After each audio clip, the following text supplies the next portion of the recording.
Salut tout le monde, aujourd'hui on se retrouve pour une nouvelle vidéo, un nouveau vlog. Mais avant de commencer, je vous prie d'excuser ma dégaine, mais il est tard, je suis fatiguée. En plus, j'ai mal au crâne et ça fait 3 jours que je me traîne une crève assez carabinée. Donc c'est la totale, la nana n'est absolument pas en état, mais c'est pas grave, elle décide d'ouvrir un vlog. Donc aujourd'hui on est le 31 octobre, le dernier jour du mois. Mais demain, c'est vendredi, c'est le 1er novembre et donc c'est jour férié. Je me suis dit qu'un week-end prolongé, c'était peut-être l'occasion ou jamais d'ouvrir un nouveau vlog. Je ne sais pas si je vais faire une semaine, plus court, plus long, j'en sais rien. On verra selon mon humeur, mais là, j'avais bien envie de vlogger, sachant que la dernière fois que je vous ai pris, c'était pendant mes congés d'été, donc ça date un peu. Et en plus, c'était surtout des vidéos tests, voilà, à savoir si moi j'avais l'envie de faire ça sur le long et si vous c'était des vidéos que vous regarderiez. Et l'un dans l'autre, je n'avais ni la foi et c'était des vidéos que vous ne regardiez pas, sans compter que c'était des vidéos assez longues, donc je pense que ça vous plaisait encore moins. Donc j'ai pas continué, ça servait à rien, ça faisait perdre du temps à tout le monde, je pense.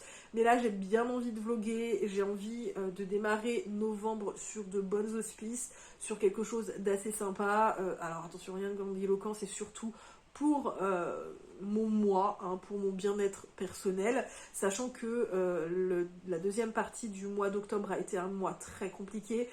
Disons que j'ai eu des nouvelles, aussi bien professionnelles que dans ma vie privée, le même jour, qui m'ont un petit peu scié et qui m'ont laissé un peu ébahi et qui m'ont foutu littéralement le moral plus bactère, notamment concernant ma vie privée. Alors je vais pas trop m'étaler sur le sujet maintenant, j'ai prévu de faire une vidéo où je vous dirai un petit peu plus en détail, pas complètement puisque je ne vais pas tout dire non plus, ça reste ma vie privée.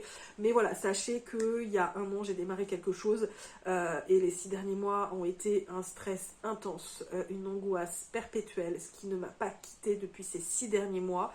Et je pense que mon dernier rendez-vous a fini de m'achever. Et j'étais pas très bien, voilà, j'étais pas très bien, j'ai pas dormi pendant 3 nuits, j'ai fait 3 nuits blanches d'affilée.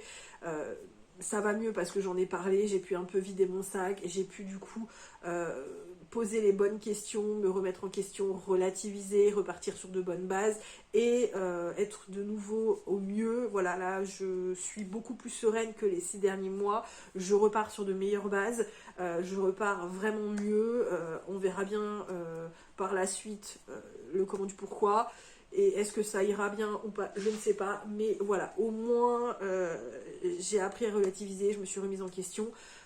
Mais je vous en parlerai du coup vraiment dans une prochaine vidéo un petit peu plus en détail pour vous expliquer un petit peu de quoi il s'agit. Sachez que je ne suis pas malade, voilà, j'ai pas de maladie, je suis pas en dépression actuellement, mais c'est comme tout le monde, il y a des choses dans la vie qui font que parfois ça vous fout un coup au moral, le but étant de repartir le mieux pour se sentir mieux, et là effectivement je me sens mieux. Donc voilà, bref, du coup pour démarrer ce vlog, je vais vous parler des 3 lectures que j'ai entamées et que j'ai mis de côté au mois d'octobre, donc dans la période où il fallait pas, parce que voilà, c'était la période où j'allais pas très bien, mais comme c'est des lectures que j'ai envie de reprendre au mois de novembre, je vais rapidement vous en parler pour que vous sachiez à quoi vous en tenir. Voilà pour la suite. Bref, la première lecture que j'ai abandonnée, mise de côté, mais que j'ai l'intention de terminer assez rapidement en décembre, c'est celui-ci, en novembre, pardon. C'est celui-ci qui est donc le 2e tome de la saga de Guild, donc ici Curse. Et comme vous le voyez, il me reste plus qu'un petit tiers à lire. Voilà, il me reste plus grand chose, mais j'étais dessus depuis un petit peu trop longtemps et j'avais envie d'un truc un petit peu plus léger, un petit peu plus tranquille, moins sombre, parce que c'est quand même assez sombre, parfait pour la période d'octobre, mais un petit peu trop sombre, et j'avais besoin d'autre chose. Et du coup je me suis lancée dans cette lecture que j'ai commencé le jour où j'ai eu toutes les mauvaises nouvelles qui me sont tombées dessus et qui m'ont foutu le moral plus bas que terre, et du coup j'ai pas réussi à me vraiment concentrer dessus, mais j'en ai quand même lu une bonne moitié, sachant que ça s'allie très très vite. C'est de la romance Boys Love, c'est un second tome, sachant qu'il n'y a que le 2e tome où c'est du Boys Love, le premier et le 3e c'est de la romance hétérosexuelle. On est dans un univers de journalistes web, mais des reporters, de vrais reporters, qui vont devoir travailler avec le corps militaire et avec des flics. Le premier tome, on y suivait donc une journaliste qui était sourde et qui allait travailler avec un agent du FBI pour résoudre une enquête. Dans ce deuxième tome, on suit l'un de ses collègues qui s'appelle Abraham, qui est également reporter, mais lui, sa spécialité, c'est la guerre, donc il est reporter de guerre. Son milieu, ce sont les zones de guerre. Et là, avec son caméraman, il va réussir à se faire intégrer avec une équipe de SEAL qui, eux, sont mandatés par leurs supérieurs parce que une autre équipe de SEAL s'est malheureusement fait tuer par des terroristes et donc eux sont censés aller voir ce qui se passe, sauf que très rapidement Abraham va se rendre compte qu'il y a des grosses incohérences, des choses qui ne vont pas et va commencer à poser des questions et des questions qui fâchent. Or les SEAL, ce sont des soldats avant tout, certes un corps d'élite, mais ce sont des soldats et on sait tous que les soldats à travers le monde, ils ne sont formés que pour obéir et ils ne sont pas conditionnés pour poser des questions ou réfléchir. Leur conditionnement, c'est tu obéis aux ordres et tu te tais. Le truc, c'est que Lincoln, qui est donc le chef de cette équipe de SEAL, a un crush pour Abraham et vice-versa. Abraham, il a beau poser des questions, il fait du rentre-dedans, du feu de Dieu à Lincoln, sachant que malheureusement, dans le corps armé, et je pense que c'est un petit peu partout, on est plus du genre, si on est LGBTQIA+, mieux vaut se taire. Voilà. Donc vous avez un petit peu le contexte, ça se lit bien, ça se lit vite, mais j'arrivais pas du tout à me concentrer dessus, sans compter que Abraham fait du rentre-dedans, du feu de Dieu à Lincoln, et à un moment, quand enfin les choses bougent, Abraham y prend peur.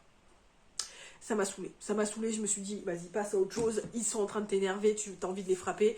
Du coup, je me suis dit, je vais me lancer dans cette lecture. Et c'est la troisième lecture que j'ai mise de côté, puisqu'il s'agit du tome 1 de la saga de Black Blossom, donc Loved You First de Amy Lou aux éditions addictives. Sachez que je suis désolée pour ceux qui ont adoré cette duologie, mais moi je m'emmerde. Voilà, je m'emmerde, il se passe rien.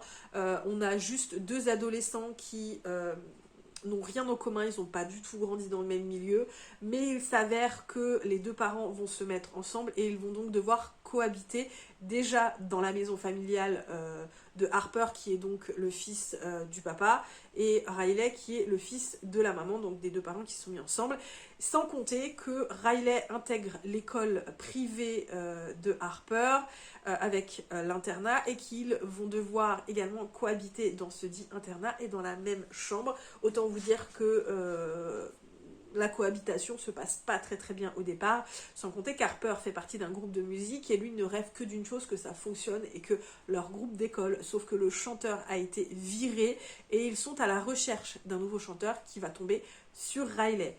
Voilà, je vous ai un peu expliqué ce qui se passe, rien. Voilà, on va suivre ces deux personnages qui ne s'entendent pas, la cohabitation est compliquée, mais ces deux adolescents qui ont grandi par la force des choses dans la solitude et ça a un impact sur leur présent, je ne le conteste pas, mais là on va suivre deux adolescents qui se détestent et puis finalement s'aiment bien, puis finalement ils se font encore des pics et puis ici et puis ça. Alors je conçois que ça peut plaire, je suis peut-être plus la cible de ce genre de roman, mais en attendant, ils ne font que ça. Là, jusqu'à la moitié, il n'y a que ça qui se passe, quoi. Ils ne font que jouer au jeu du chat et de la souris, et il ne se passe absolument rien d'autre. Et moi, je m'ennuie, et j'avais envie que ça avance. Donc je pense que ça va commencer à avancer vers la fin, mais j'ai envie de m'accrocher parce qu'on m'a dit que le deuxième tome était bien meilleur, et là, on va suivre deux jeunes adultes, puisque ça se passe plusieurs années après la fin du tome 1, donc je pense qu'à la fin du tome 1 ça va pas bien se terminer selon moi, à voir, mais j'ai envie de m'accrocher parce que j'ai surtout envie de découvrir le second tome, mais voilà, pour l'instant il est en pause, et après avoir abandonné 3 lectures de suite, je me suis dit, meuf, ça peut pas durer, il faut que tu lises un truc que tu es sûre de finir, et je n'ai rien trouvé de mieux que de me lancer dans un roman qui me fait peur, voilà. Autant en termes de quantité que d'autrice et que d'histoire, puisque je me suis finalement lancée dans le premier tome de Crescent City de Sarah J. Maas, donc ici en format poche. Ça fait partie de mon challenge des tomes 1 à lire avant d'envisager d'acheter la suite, sachant que ce challenge va se terminer à la fin de l'année et je touche au but pour ce challenge, mais c'est un roman qui me fait très peur, même s'il me faisait très très envie, parce que d'une, il est énormissime, il fait plus de 1000 pages, il fait 1050 pages à peu près, sachant que l'autre roman que j'ai lu de l'autrice, c'est Un palais d'épines et de roses que je n'ai pas aimé, sachant que je voyais venir la trope dans le second tome, et c'est une trope qui, clairement, moi je déteste. Avec le triangle amoureux, c'est quelque chose que je n'aime absolument pas, et donc j'étais pas chaude pour continuer. Et malheureusement, j'ai appris qu'il y a un lien avec cette saga pour Crescent City. Donc autant vous dire que l'autrice, j'ai pas spécifiquement confiance, le pavé, et le lien avec un palais d'épines et de roses. Donc 3 bonnes raisons qui me faisaient flipper pour lire ce roman. Finalement, pour l'instant, c'est pas mal. Alors, très rapidement, je vous explique le speech. Pour ceux qui, à tout hasard, ne connaîtraient pas, on est dans un univers de urban fantasy, notamment dans la ville de Crescent City, qui est assez évolué par rapport à d'autres villes, d'après ce qu'on comprend. Donc ici se côtoient les faées, les vampires, loups-garous, humains, sylphes, créatures élémentaires, démons, etc., etc. Et donc dans cette ville-là, qui est assez moderne, on va y suivre notamment Bryce, qui est métisse faé humain, avec sa meilleure amie qui s'appelle Danica, qui elle est une louve-garou, notamment une alpha qui a monté sa meute et qui fait partie d'une unité de l'auxiliaire, qui est en fait un peu un groupe armé avec différentes unités qui sont un petit peu les flics de la ville, on va dire ça, voilà, avec différents corps. Et donc Danica, avec sa meute, en fait partie, et elle est extrêmement forte, elle est extrêmement puissante. D'ailleurs, on nous l'explique, c'est même c'est assez exceptionnel de voir ça depuis des générations. Et toutes les deux, Bryce et Danica, c'est les meilleures amies du monde. Elles se sont rencontrées à la fac, elles vivent en colocation. Elles s'adorent et vraiment, on le sent qu'elles s'aiment à la folie. C'est une amitié vraiment comme on en voit peu. Elles s'adorent profondément toutes les deux. Malheureusement, un jour, Bryce va aller faire la fête pour une raison particulière et elle ne va pas rentrer tout de suite.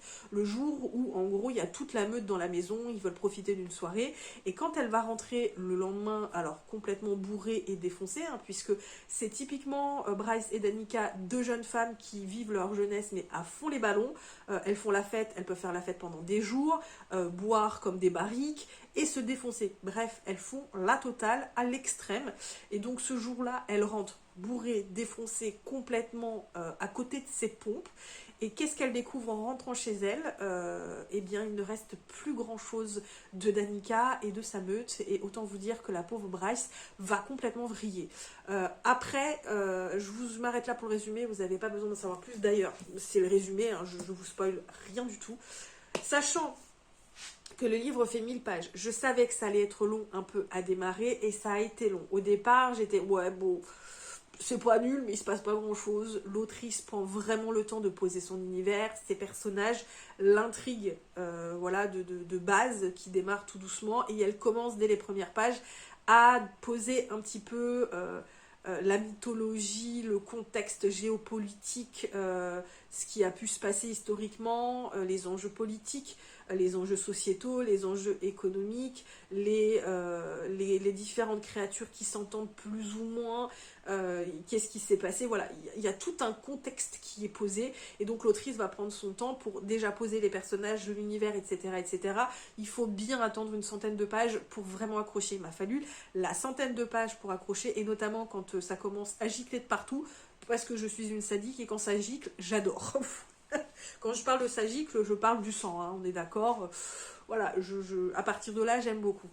Là, j'en suis à un stade où Bryce est obligé de faire équipe avec Hunt, qui est un ange, pour mener l'enquête sur différents meurtres qui se passent actuellement dans la ville et qui auraient un rapport avec la mort de Danica, donc la meilleure amie de Bryce, qui s'est passée dans l'histoire quand même 2 ans plus tôt.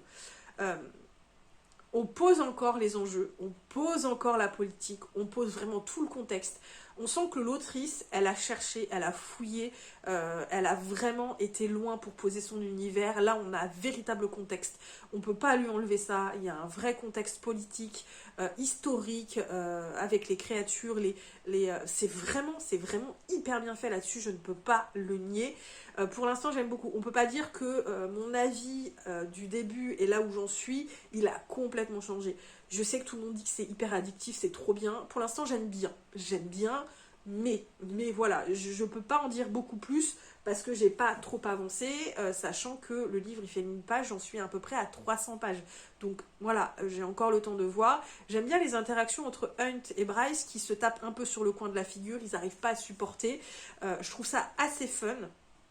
Il y a plein de personnages secondaires qui entrent en compte et qui semblent avoir une certaine importance que j'apprécie beaucoup. On en apprend petit à petit sur tous les personnages, tout ce qui se passe tout autour, c'est plutôt cool. J'ai quand même hâte de lire la suite, de voir comment vont évoluer les choses, de voir comment vont évoluer les relations, les tenants et aboutissants de l'intrigue, comment vont évoluer les enjeux politiques, les jeux de pouvoir qui sont en train de se mettre en place, les gens qui veulent prendre le pouvoir, d'autres qui sont en passe de le perdre, un contexte de guerre qui est en train d'arriver jusque dans la ville de Crescent City, alors que normalement elle se passe sur un autre pays. Bref, à voir par la suite. Pour l'instant j'aime bien, mon avis est en train d'évoluer, c'est très sympa et je vous reprendrai du coup quand même plus tard pour vous en parler un petit peu plus quand j'aurai un petit peu avancé. Mais pour l'instant, ouais, pour l'instant j'aime beaucoup, j'accroche beaucoup, notamment de par la complexité de l'univers et de tout ce qui est le contexte de ce roman. Les personnages sont sympas, mais pour le moment je m'y attache bien sans plus. À voir par la suite, et du coup je m'arrête là et je vous retrouve pour la suite du vlog quand j'aurai avancé dans cette lecture. Salut tout le monde, on se retrouve, on est dimanche 3 novembre et oui, je vous ai pas pris du week-end, je vous ai pas pris, je pensais vous prendre au moins samedi et en fait j'avais pas l'énergie, j'avais pas l'envie, j'étais fatiguée et du coup je me suis dit allez, c'est un week-end prolongé, profites-en pour te reposer, pour chiller. J'ai fait ce que j'avais à faire et j'ai chillé, voilà, j'ai chillé, je me suis reposée, vraiment. J'avais pas envie et d'ailleurs je n'ai même pas filmé de vidéo pour ma chaîne YouTube parce que voilà, je me suis dit allez c'est pas grave, tu te rattraperas, c'est pas la fin du monde.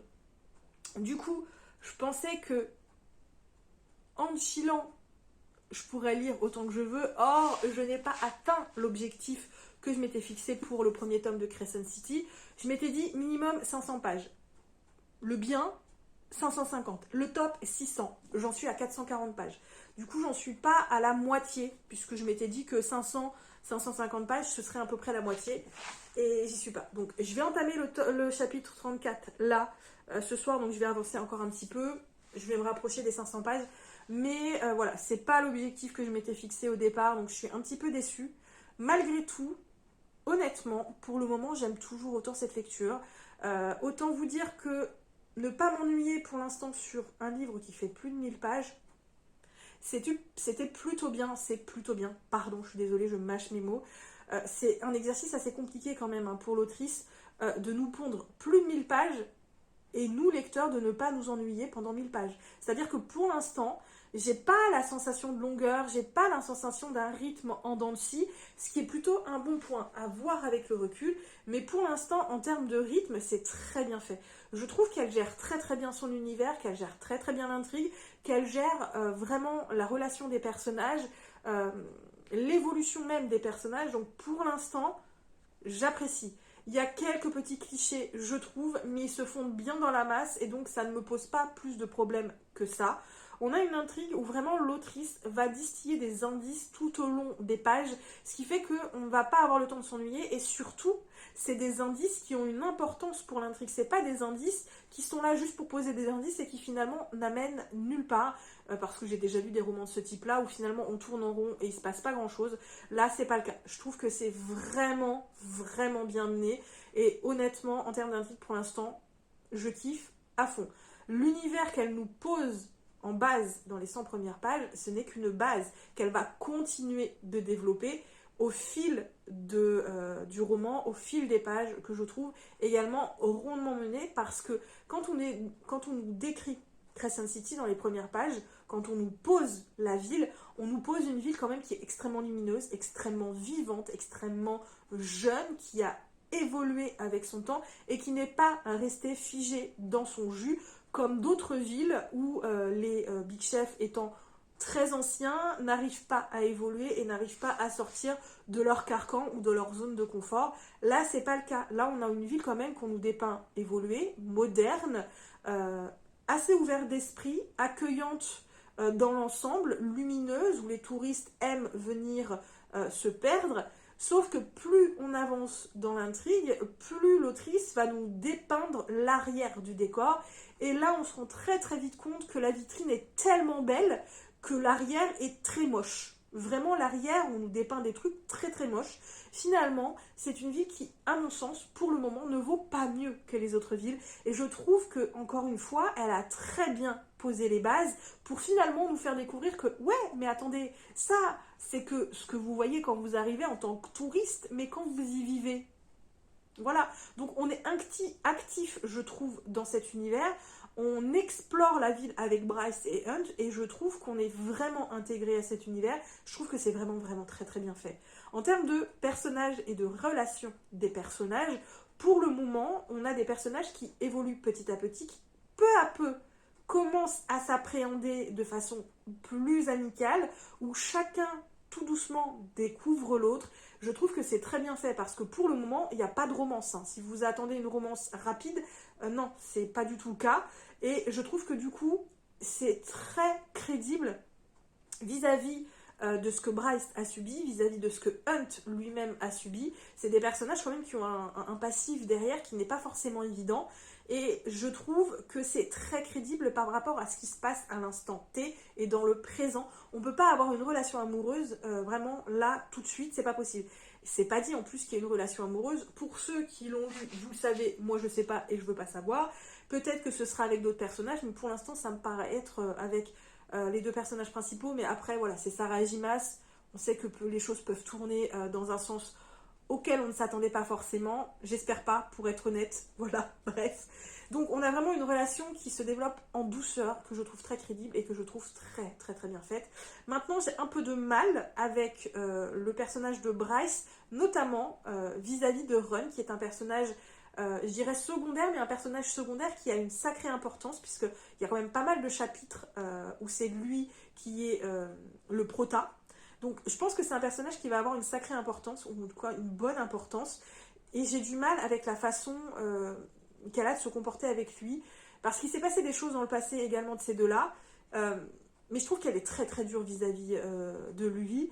Alors que lui, clairement, il sait qu'il a fait une connerie et que clairement, ça fait un moment qu'il essaie de se faire pardonner. Et vraiment, mais... et Bryce ne lui laisse même pas le bénéfice du doute, elle ne le laisse même pas essayer. Je trouve ça un peu dommage. Malgré tout, pour l'instant, j'aime beaucoup. À voir par la suite. Hey, salut, on se retrouve. On est mercredi 5 novembre. Ça fait plusieurs jours que je ne vous ai pas pris, notamment parce que je voulais absolument avancer dans ma lecture de Crescent City, tout simplement pour avoir un petit peu plus de matière et avoir évidemment de quoi vous mettre un peu sous la dent. Sachant que je lis pas très vite, pas forcément tous les jours, et que le livre, pour rappel, fait quand même plus de 1000 pages. J'ai quand même bien avancé, j'espère le terminer pour la fin de la semaine, parce que là, 2 semaines, ça fait un peu long pour moi. Pas que je n'aime pas l'histoire, que je trouve vraiment très bien, mais moi, dans un univers, si j'y reste trop longtemps, j'ai tendance à me lasser assez vite. Une semaine, c'est déjà beaucoup. 2 semaines, ça fait beaucoup, beaucoup, beaucoup. Voilà. Donc je vais essayer de terminer pour la fin de la semaine pour passer à autre chose parce que j'ai envie d'un peu d'autres lectures. Mais avant de reprendre directement pour cette lecture-là, on est le 5 novembre et vous le savez tous, il y a eu le résultat des élections présidentielles états-uniennes. Et je ne vous le cache pas, personnellement, je suis extrêmement déçue de voir... j'ai même pas envie de dire son nom, ce type me répugne, hein, vraiment. Lui et son poteau, là, qu'on voit dans tous les meetings, ils me répugnent tous les deux. Vraiment, c'est des hommes qui me répugnent. J'ai envie de prendre la tête de l'un pour taper sur la tête de l'autre. Ouais, vraiment, je suis hyper déçue. Bon, bref, on ne va pas trop s'attarder sur le sujet, hein, puisque ce n'est pas une chaîne politique ou d'information. Mais voilà, j'étais extrêmement déçue. Du coup, j'avais besoin de compenser cette déception. Et je suis allée faire un ou deux craquages, même 2 craquages. Un qui était prévu au programme plus tard, et l'autre pas du tout. Le premier, c'est celui-ci. Donc, le deuxième tome de The Curse of Saint, ici The Curse of Sin 2, Kate Dramis, donc aux éditions Calix. Encore une fois, on a un relié juste de toute beauté. J'avais beaucoup aimé le premier tome, et donc évidemment, il fallait que je me le procure, même si c'était pas prévu pour tout de suite, mais plutôt pour début d'année prochaine, puisque j'avais surtout pour cette fin d'année envie quand même de terminer un petit peu plus de saga au lieu d'en continuer d'autres, mais bon, c'est pas grave, il est là dans la pile, de toute façon, c'était un achat qui aurait été fait un moment ou un autre, et le second, toujours aux éditions Calix, c'est celui-ci qui est donc sorti en même temps, il s'agit de Spark of the Everflame de Pen Call, et celui-ci il n'était pas dans ma wishlist, il n'était pas dans ma tête, il était absolument pas prévu au programme, mais j'ai ouvert la page, j'ai commencé à le lire et j'ai trouvé que la plume était un petit peu différente de ce que j'avais l'habitude de lire moi, ou alors c'est la traduction, je ne sais pas, mais bon, du coup déjà la plume m'a intriguée, et plus j'avançais, plus je trouvais que ça avait l'air sympa, du coup j'ai craqué. Voilà, j'ai craqué pour celui-ci aussi, mais il va falloir que je me calme parce qu'on n'est que le 5 et j'ai déjà un peu trop craqué pour un début de mois. Et moi qui veux rester raisonnable, il va falloir que j'y aille mollo. Pour la suite du mois, ça va être compliqué, mais on va essayer parce que j'ai quand même une ou deux priorités sur lesquelles je ne veux absolument pas passer à côté. Donc, on va y aller mollo. Bref, on va quand même reprendre très très rapidement la suite, donc avec cette lecture que j'ai plutôt bien avancée puisque j'en suis à plus de 700 pages et vraiment il me reste je crois à peu près 300 pages à lire, en moyenne un peu plus de 300 pages, et honnêtement je commence à réellement comprendre la hype qu'il y a eu du coup sur cette saga, parce que j'ai lu il y a très longtemps du coup Un palais d'épines et de roses, donc le premier tome de cette saga, que j'avais trouvé finalement assez fade, avec des personnages clichés, caricaturaux, un personnage féminin qui était immature selon moi, et avec des personnages masculins que je trouvais quand même assez toxiques, des red flags. Pour moi, c'est des red flags. Là, c'est pas du tout le cas. Il y a eu un upgrade de fou. On voit que l'autrice a pris de l'expérience, a pris du bagou, et que effectivement ça se ressent là pour cette saga. On a un univers qui est extrêmement bien amené, extrêmement bien développé, extrêmement bien construit, et dont les infos n'arrivent pas en masse d'un coup et vont nous arriver petit à petit, ce qui fait qu'on va avoir le temps de bien s'intégrer à cet univers, sans compter une intrigue qui est aux petits oignons selon moi. L'autrice nous balourde des petites pierres comme aux petits poussets, et autant vous dire que on n'a pas d'autre choix que de ramasser les petites pierres les unes après les autres et de suivre le chemin qu'elle nous trace. Voilà, et franchement c'est vraiment très cool. Et malgré l'épaisseur du livre, on pourrait s'imaginer qu'il y a un rythme très en dents de scie, mais non. En fait, elle alterne très bien entre les moments de révélation, de rebondissement, d'action, et les moments un petit peu plus calmes, ce qui fait que vraiment on a un rythme qui est égal. Je veux dire égal dans le sens où on n'a pas des moments où on s'ennuie et tout d'un coup tout explose, puis on s'ennuie encore, et puis tout d'un coup on a une énorme révélation, mais après il se passe plus rien pendant des pages et des pages et des... Pas du tout. Là vraiment on a un rythme qui est extrêmement bien traité, extrêmement bien amené, et vraiment on ne peut pas s'ennuyer dans ce roman. Passer vraiment les bases de l'intrigue, de l'univers et des personnages, on s'ennuie plus du tout dans ce roman. Et on a également des personnages que l'autrice certes nous présente assez grossièrement au départ, qu'elle va continuer à développer tout au long de l'intrigue, et on va peu à peu se rendre compte que les personnages, même si on va pas se mentir, ils ont un côté extrêmement cliché, surtout au départ, on va apprendre à les connaître et on va se rendre compte que finalement, ils sont plus que des clichés, plus que des choses qu'on a déjà vues et encore revues. Ce sont des personnages qui ont des qualités, des défauts, des forces, des fragilités, des faiblesses, ce qui constitue, je vais y arriver, pardon, ce qui constitue, c'est compliqué, vraiment toute une personnalité, et je trouve ça extrêmement bien fait, extrêmement bien amené, et du coup, les clichés, au final, sont assez effacés. Vraiment, ils s'effacent, les clichés, et j'aime énormément apprendre à connaître ces personnages, j'aime énormément les relations qui se nouent entre les personnages, les remises en question de chacun, et je trouve ça extrêmement bien fait. Après, on va pas se mentir, les clichés sont quand même là. On a le beau gosse de service, parce que vraiment le beau gosse de service, mais l'autrice, elle en joue. Littéralement, elle en joue dans son texte, et je trouve ça, encore une fois, extrêmement bien fait, extrêmement bien pensé, de se jouer un petit peu des clichés, de s'en servir, et finalement de les retourner un petit peu à l'envers, et de se dire, ces clichés-là servent malgré tout l'histoire et je trouve ça extrêmement bien fait. Maintenant, moi, le seul truc qui m'ennuie, c'est que là, on a un début d'attirance vraiment entre les deux personnages qui font un peu le jeu du chat et de la souris. Je fais un pas vers toi, puis je recule, puis etc. etc. Voilà, ça tourne un petit peu en rond.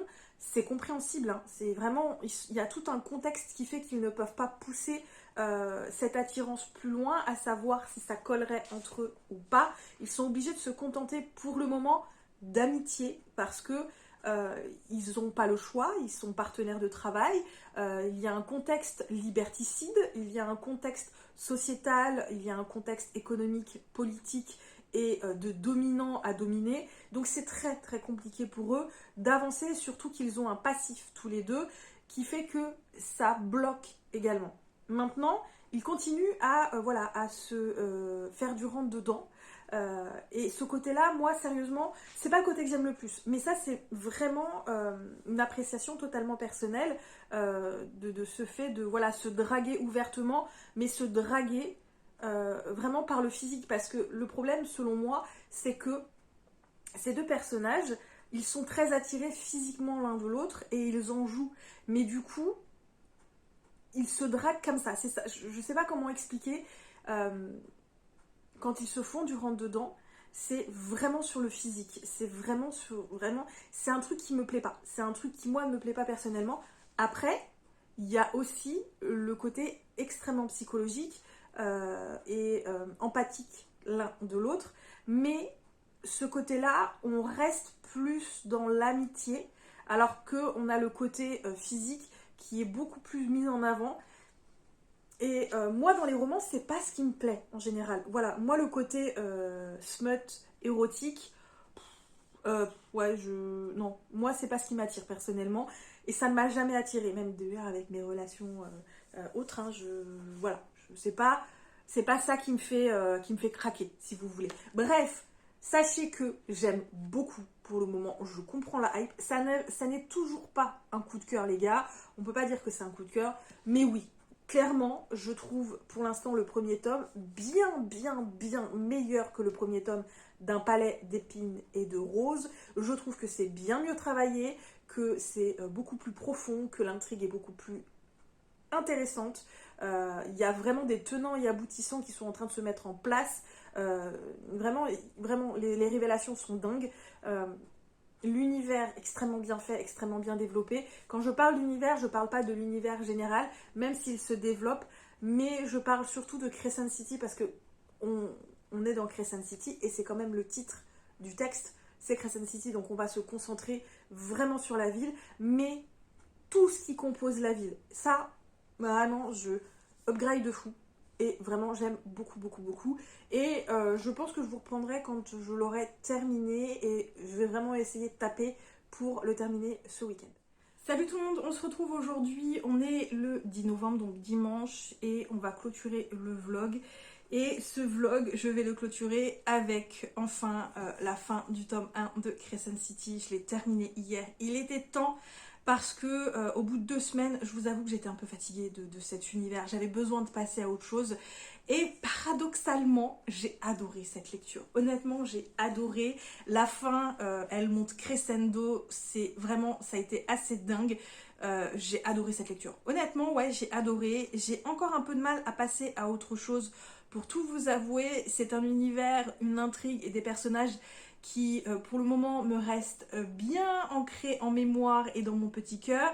Et je pense qu'avec le recul, je suis désolée, je remonte les bretelles de mon soutif, on pourrait, oui, parler un peu d'un coup de cœur parce que vraiment, l'autrice nous a foutu un banger. Honnêtement, c'est un banger. Elle a développé un univers, mais... Je trouve que l'univers qu'elle nous développe, il est tellement riche, il est tellement bien fait, il est tellement bien développé, avec vraiment des enjeux, mais qui sont assez dingues aussi, en termes d'enjeux politiques, d'enjeux de pouvoir, d'enjeux sociétaux, d'enjeux économiques, d'enjeux culturels, d'enjeux, mais vraiment des jeux de pouvoir, des alliances, des mésalliances. Elle nous a développé une vraie culture tout autour de la ville. Elle nous a développé une histoire qui est vraiment hyper bien emmenée, donc avec un vrai passé dans cet univers, les enjeux qui en découlent, ce qu'il s'est passé et les conséquences qu'il y a eu des siècles plus tard et les conséquences qui en découlent encore aujourd'hui.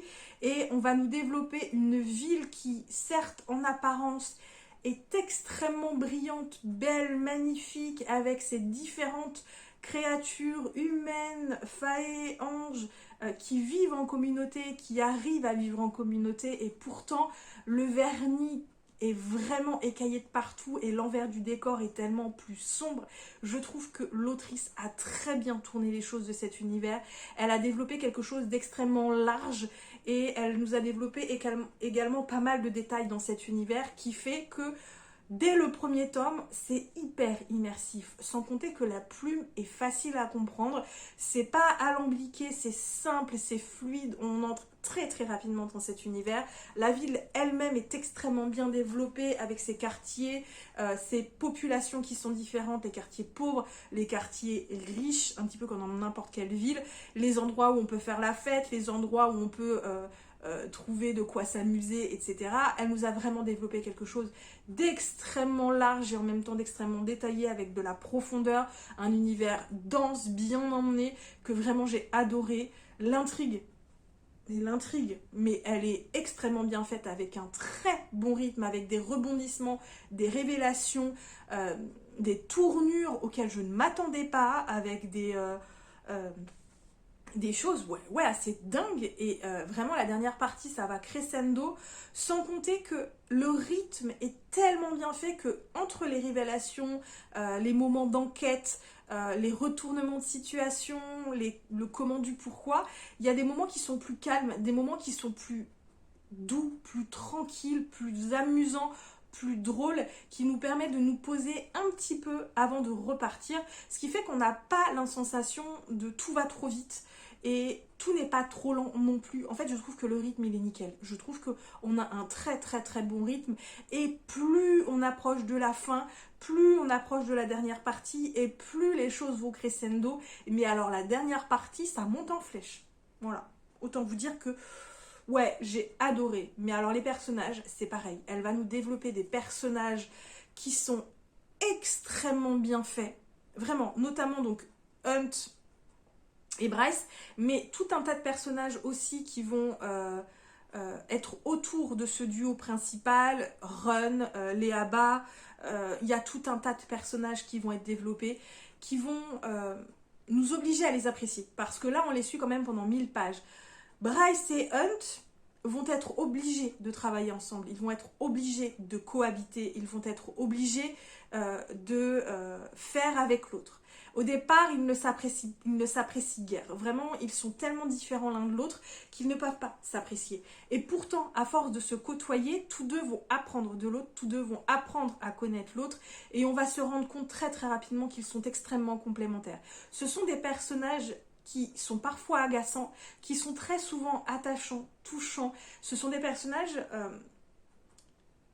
qui sont comme vous et moi en fait, puisque elle va développer des personnalités tout en profondeur, tout en justesse, avec des personnages qui ont certes des qualités, certes des forces, mais qui ont des faiblesses, qui ont des espoirs, qui ont des petites touches de personnalité bien à eux qui font qu'on ne peut que les apprécier, des petites touches de fantaisie qui ont également malgré tout des angoisses, des peurs, des chagrins énormes, des terreurs même, et qui ont de l'espoir pour l'avenir, qui ont également de la haine pour certains, qui ont de l'amour profond pour d'autres, et vraiment on nous développe vraiment des vraies personnalités et on s'attache à ces personnes, on s'attache vraiment à ces personnages. Hunt et Bryce sont parfaitement complémentaires, je les aime beaucoup, même si j'ai eu beaucoup de mal à m'attacher un petit peu à eux. Bryce, je la trouve parfois très agaçante. Hunt, parfois j'ai aussi envie de le secouer un petit peu en lui disant hey gars, bon, quand même, hein. J'ai eu un petit peu plus de mal de la façon dont Bryce se comporte avec Run, qui est un personnage secondaire certes, mais qui a visiblement son importance dans le tome et qui je pense prendra également de l'importance plus tard vu comment on nous l'introduit. Et j'ai un peu de mal avec la façon dont elle a de communiquer avec lui, même si je lui pardonne à la fin parce que vu ce qui se passe, j'ai eu un peu de mal. Vraiment, Ron, c'est un peu le personnage auquel j'avais envie de faire un câlin. Voilà, c'est peut-être pour ça, mais voilà, j'ai adoré, c'était extrêmement bien fait, extrêmement bien amené, sans compter que oui, il y a des clichés dans ce roman, mais l'autrice arrive vraiment, vraiment à en jouer, et ça a apporté une touche supplémentaire à tout le reste. Je peux pas vous développer plus que ça, parce que franchement, en 1050 pages, c'est compliqué, et comme je vous disais, c'est écrit très fin, c'est un univers extrêmement dense. C'est un page-turner, on n'a pas le temps de s'ennuyer, passer les 100 premières pages, ça va tout seul ensuite, par la suite. Si vous êtes comme moi, que vous avez un peu peur d'entrer dans un bigasse pavé comme ça, que vous avez un petit peu peur de l'autrice parce que vous avez déjà été déçu de ce qu'elle avait écrit, comme moi j'ai pu l'être, sachez que celui-ci upgrade de fou, vraiment, upgrade de fou. Il est génial, vraiment... N'hésitez pas, foncez. Même si la hype est passée dessus, si les fans vous le disent tous, sachez que moi je ne suis pas spécifiquement méga fan de l'autrice, mais là pour le coup, ça en valait vraiment, vraiment, vraiment la peine.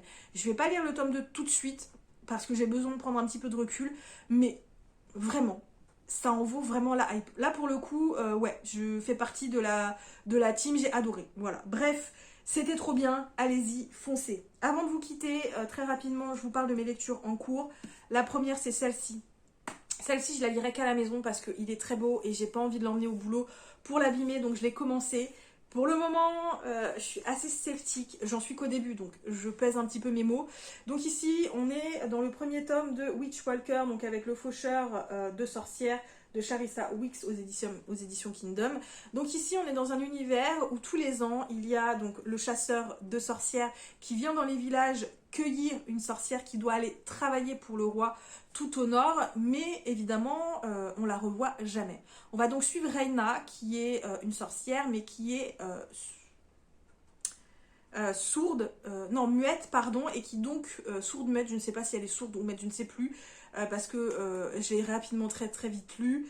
Bref, les sorcières parlent pour les sorts, donc elle ne peut pas, donc elle n'a jamais été considérée comme une sorcière, et donc elle n'a jamais été cueillie, sauf que sa sœur, elle, a été cueillie, et Reina n'a qu'une envie, c'est aller de la récupérer, sauf que malheureusement, elle va devoir s'acoquiner pour ça, avec le chasseur de sorcières, d'après ce que j'ai compris, et pour le moment, du premier chapitre et du tout début du deuxième que j'ai lu, Reina est censée avoir 24 ans, sauf que dès les premières lignes, j'ai trouvé qu'elle ressemblait plus à une adolescente de 17-18 ans.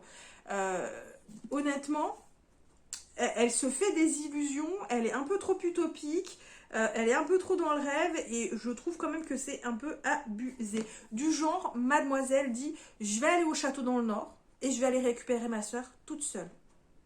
C'est un peu gros, je trouve. Hein. Comment tu veux aller toute seule dans le nord? Comment tu veux aller récupérer ta sœur toute seule alors que le château doit être protégé par une armée? C'est un peu compliqué. Mais bon, c'est que le début, donc à voir pour la suite.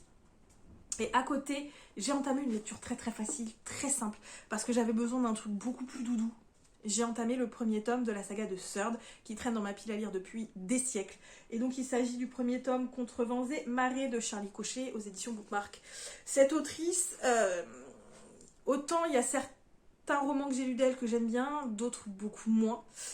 Et donc j'avais un petit peu peur d'entamer Third, pourtant j'en ai entendu du bien absolument partout, apparemment c'est sa meilleure saga. Et honnêtement pour le moment, ouais, je suis à 70 pages et ça se lit absolument tout seul. Donc ici on est dans un univers urban fantasy, bitlit, puisque certains humains sont des therianthropes, donc ils deviennent des therianthropes. Voilà, on ne sait pas trop sur qui ça tombe, c'est une évolution génétique due à des vaccins qui ont utilisé de l'ADN animal. Et donc cet univers, c'est très tendu entre les therianthropes et les humains tout à fait normaux. Et on va donc suivre Dex qui, lui, travaillait à la police et qui, malheureusement, a dénoncé son collègue qui a tué quelqu'un en lui tirant dans le dos. Et depuis, ça se passe pas très très bien, en fait, dans son unité. Il va donc être promu et entrer dans l'équipe spéciale du SWORD, donc une unité d'élite. et il va être le coéquipier de Sloan, donc ce type-là, là, qui lui est thérianthrope, parce que Dex n'est pas thérianthrope, lui il est simplement humain, et apparemment il va y avoir pas mal d'attentats, et ils vont devoir travailler ensemble pour découvrir qui est derrière tout ça. Pour le moment j'en suis qu'au tout début, pareil j'ai lu 70 pages, donc c'est le tout début. J'aime bien, la plume est simple, fluide, ça se lit tout seul. Dex a l'air assez vivace, assez sympa, et pourtant le pauvre, ça commence pas très bien pour lui au tout départ. À voir par la suite, mais pour l'instant j'aime bien. Bref, du coup, je pense que je vais m'arrêter là parce que ça fait plus de 10 minutes que je vous tiens et j'avais promis de faire un vlog assez court. Donc, j'espère que ce vlog vous a plu, j'espère que pour certains je vous ai convaincu pour Crescent City. Moi je vous laisse là, je vous souhaite de très bonnes lectures du coup et comme toujours, à très bientôt pour une nouvelle vidéo et